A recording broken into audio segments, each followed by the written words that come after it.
Hi everybody.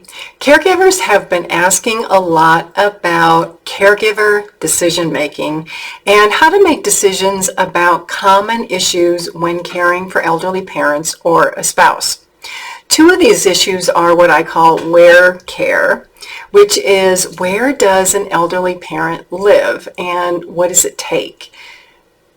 The first consideration there is, does an elderly parent stay at home, and what does it really take to keep an elderly parent at home?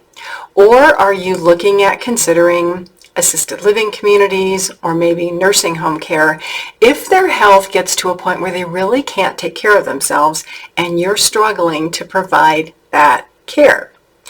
Then the other area where decision making gets complicated is really healthcare. For those of us who have been healthy most of our lives, we can't even imagine what it's like not to feel good every day. To wake up and just not feel good, not want to do anything, not be able to do all of the things that we used to take for granted in life.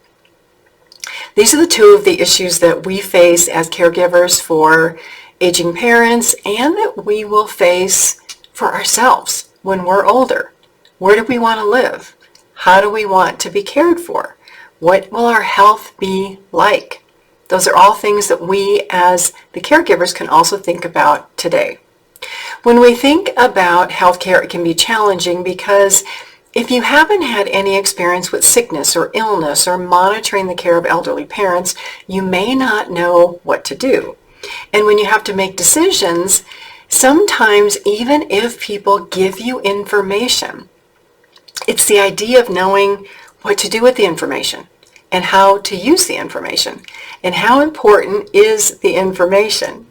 There's so much information out there on the internet, it's hard to know what's accurate, what's reliable, and what's trustworthy. Then when we look at where will our parents live or where will we live when we're older, a lot of that consideration comes from financial planning, believe it or not. Most people are shocked to learn that Medicare doesn't pay for all the care that you need when you're older. The only thing that pays for that is a long-term care insurance policy if you thought to get that early enough in life when it was still affordable, or if you save for retirement and you have that kind of money. Now, if you're working with a financial planner, hopefully they can talk to you about a lot of that, but many of them, if they don't have experience in the healthcare arena, lack an understanding of what it really costs, what care really costs in care communities and to pay for in-home care and all of those types of things.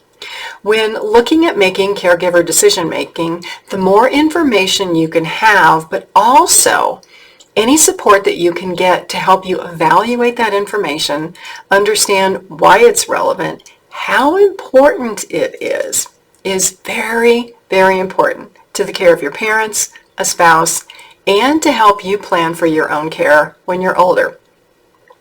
Help for these topics is on my website, in my online caregiver courses, my elder care consultations, my weekly podcasts. Please share this information with other caregivers you know who are looking for information, hope, help, and trusted support. I'm Pamela D. Wilson. You're on my website, PamelaDWilson.com.